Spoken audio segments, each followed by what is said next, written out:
Everyone, কেমন আছো? দেখো আমি শুয়ে পড়েছি। কেমন আছো তুমি? আশা করি সবাই ভালো আছো, সুস্থ আছো। দেখেছো তো আমার নতুন একটা ভিডিওতে তোমার সবাইকে ওয়েলকাম জানালাম। এখন আর সকাল নেই, দুপুর হয়ে গেছে। ব্লগটা আমি এখন থেকে চালু করলাম। দেখলেই জামা কাপড় ছিল, আমি গুছিয়ে নিলাম, দেখে এলাম জায়গা থেকে জায়গায়। আর বিছানা দেখো, সকাল থেকে যতবারই পরিষ্কার করি আমার তো গোছানোর লোক আছে, তো কি আর করা যায় বলো। ও একটাই করছে, আমি একটাই কাজ করছি, কাজের অভাব নেই। তো চলো আবার একটু গুছিয়ে গাছিয়ে নেই ঘরগুলো, তারপর কোনো ভুল পারে না। দুপুর হয়ে গেছে আর রান্না বান্না কমপ্লিট হয়ে গেছে, রান্না হয়ে গেছে, কমপ্লিট হয়ে গেছে। তো টুকিটাকে ঘর ঘর গুছিয়ে গুছিয়ে যাবো শুরু। চলো জলের সঙ্গে দেবো।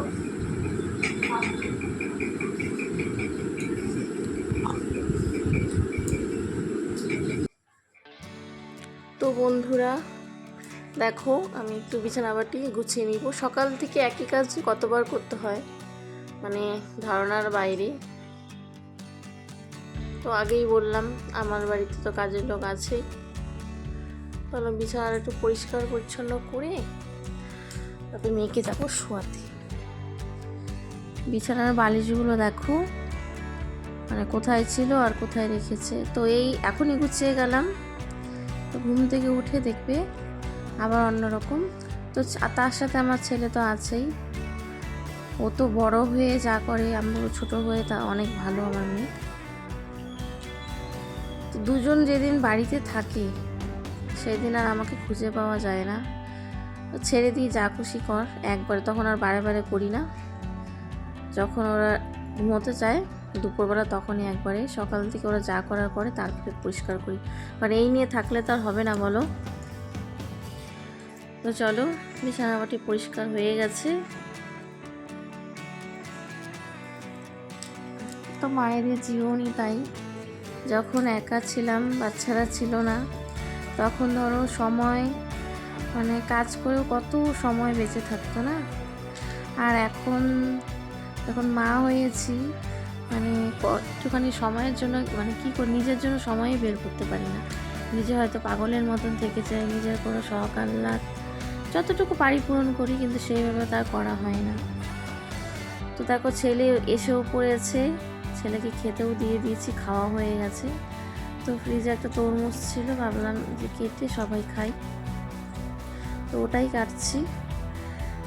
তো বড় তো তরমুজটা লাল হবে কি লাল হবে না, দেখেছো কত সুন্দর লাল হয়েছে। আর তোমাদের দেখাচ্ছি, ভীষণ মিষ্টি। আর আমি তরমুজ খেতে ভীষণ ভালোবাসি।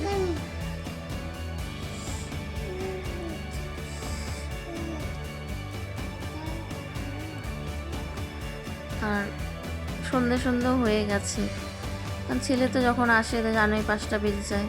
তারপরে খেলো, তারপরে ফলটা কাটলাম। চলো কেটে কেটে সবাই খাই। তো আরেকটা কথা তোমাদের বলবো, বাড়িতে এখন শাশুড়ি নেই।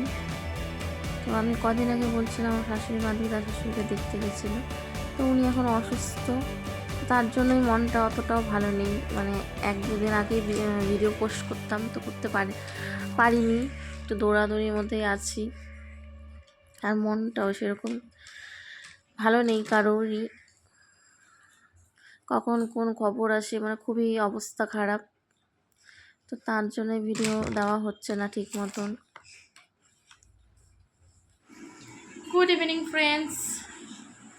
তো এখন সন্ধে হয়ে গেছে, ছেলে আজকে পড়তে দিতে যাওয়া মানে যেতে হয়নি, কারণ ওর তো এক্সাম চলছে তোমরা জানো। আগামীকাল ওর বাংলা পরীক্ষা, তো স্যারই আসবে বাড়িতে পড়াতে। তো বললাম পড়তে বস। আর আমি পড়াতে না দিতে গেলেও বাইরের কাজ থাকেই কম বেশি। তো এখন যাব, গ্যাস ওভেনে একটু প্রবলেম দেখা দিয়েছে, ওই স্টিমটাও কম উঠছে, আর পাইপটা ওরা কিন্তু চেঞ্জ করা হয়নি। তো ভাবলাম চেঞ্জ করে নিয়ে আসি, আজকে যেহেতু ওকে দিয়ে আসা নেই। তো যাব এখন ওই গ্যাস ওভেনটাকে ঠিক সারাতে, আর একটু বাজারেও ঢুকবো। রাতে দেখি কিছু রান্না করতে হবে কম বেশি। দুপুরে তো রান্না হয়েছে একরকম, আর রাত্রে এখন চলবে না, রাত্রে আর কিছু করতে হবে।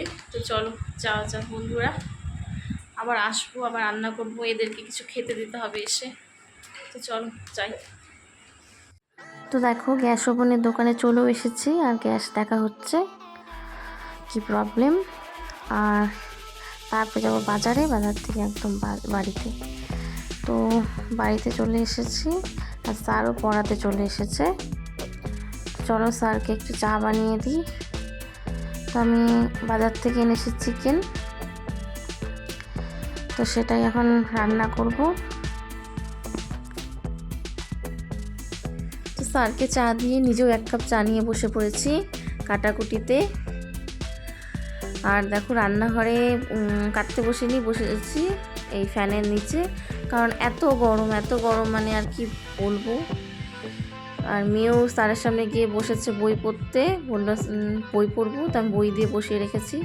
বস, না পড়লেও হবে, বইয়ের দিকে তাকিয়ে থাক, তাতেও অনেক। সেই ফাঁকে আমি তাড়াহুড়ো করে কেটে নিয়ে রান্নাটা বসিয়ে দিব। আর তোমাদের সামনে বসাটা ঠিকঠাক হয়নি, কি এনেছি মানে থালা টালা কিছুই দেখা যাচ্ছে না, ঝুড়ি। তো যেগুলো মাংস রান্না করতে রাখি সেগুলো নিয়ে এসেছি। চলো ফটাফট রান্না করে নেব, রান্না করে তারপরে ফ্রেশ হব। ড্রেস আর চেঞ্জ করা হয়নি। তো দেখতে থাকো বন্ধুরা ব্লগ। আর ব্লগ কেমন লাগছে জানিও, কোথাও থেকে যদি একটু ব্লগগুলো ভালো লাগে তো প্লিজ লাইক, কমেন্ট, শেয়ার আর সাবস্ক্রাইব করে দিও প্লিজ। তো চলো কাটা হয়ে গেছে, নিয়ে যাই এক এক করে রান্নাঘরে গিয়ে রান্না করতে চালু করি। তো আজকে একদম শর্টকাট করে করব। পেঁয়াজ ফোড়ন দিয়ে, পেঁয়াজ, তেজপাতা আর গরম মশলা থেতো করে ফোড়ন দিয়ে ওর মধ্যে আমি আজকে আলু একবারে ভেজে নিয়েছি। যতদিন করা যায় অন্যদিন আলুটাকে ভেজে রেখে দিই। তো তারপরে দেখলে মশলাটাও দিয়ে দিলাম, পেঁয়াজ যা করেছিলাম। তোমরা জানো মাংস রান্না করতে কী কী লাগে, তো তোমরা ভাববে হয়তো মাংস রান্নার রেসিপি তোমাদের সাথে শেয়ার করছি, তো আমি করলাম তাই তোমার সাথে শেয়ার করলাম। তখন মশলাটাও হালকা কষে গিয়ে চিকেনটাও দিয়ে দিয়েছি, তো ঢেকে দিয়ে তারপর আবার নামিয়ে নেব। সবই তোমাদের সাথে ফাটাফাট শেয়ার করছি। তো ধরো মাংস হয়ে গেলে ছেলেকে দিব খেতে, মেয়েকে খাওয়াবো। আর মেয়ে তো এই ঝাল খাবে না, ঝাল কমিয়ে দিয়ে মেয়ের জন্য আমি আলাদা করে একটু রেখে দিয়েছি। তো দেখো চিকেন হয়েও গেছে, ফাইনাল লুক দেখালামও। আর ছেলেকে চলো খেতেও দিয়ে দিই, আর মেয়েকেও খাওয়াবো। তো বাচ্চাদের খাওয়া কমপ্লিট হয়ে গেছে, আর মাও খেয়ে নিয়েছে, আমিও আজকে খেয়ে নিয়েছি, কারণ হাজব্যান্ড একটু দেরিতে আসবে বললো। তো দেখো রান্না করার পরে কিছু বাসনপত্র ছিল, সেগুলো আমি মেজে নিচ্ছি ফটাফট। আর গ্যাস আজকে মুছবো না, কারণ পরের দিন শনিবার, আর এটা শুক্রবারের ভিডিও তোমাদের সাথে শেয়ার করছি। তো তাই গ্যাসটা মুছবো না, কারণ হাজব্যান্ড নিলে আবার তরকারিটা গরম করে দিতে হবে। তো এগুলো সব কাজকর্ম করে ফ্রেশ হয়ে আর তোমার সাথে কথা বলে আরেকবার ফোন করে নেবো কখন আসবে। তো চলো, ছেলে মেয়ে তো ঘুমিয়েও পড়েছে। ছেলে তো ওর আম্মার সাথে ঘুমায়, আজকে মেয়েও ঘুমিয়ে পড়েছে, কারণ আমার ঘরেতে ভীষণ গরম, আমার শাশুড়ি ঘরটা একটু ঠান্ডা। তো ওরা ঘুমিয়ে পড়ছে, তো সেই ফাঁকে আমি একটু রান্নাঘরটা একটু পরিষ্কার পরিচ্ছন্ন করে নিয়ে তারপরে ফ্রেশ হবো, তারপরে তোমাদের সাথে কথা বলবো।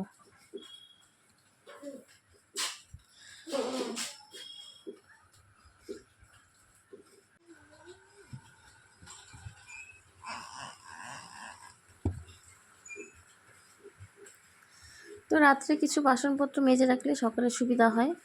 আর বড় বড় বাসনপত্র আমি বাইরে মাজি, কলপারে, তোমাদের আগেও বলেছি। তো চলো হয়ে গেছে।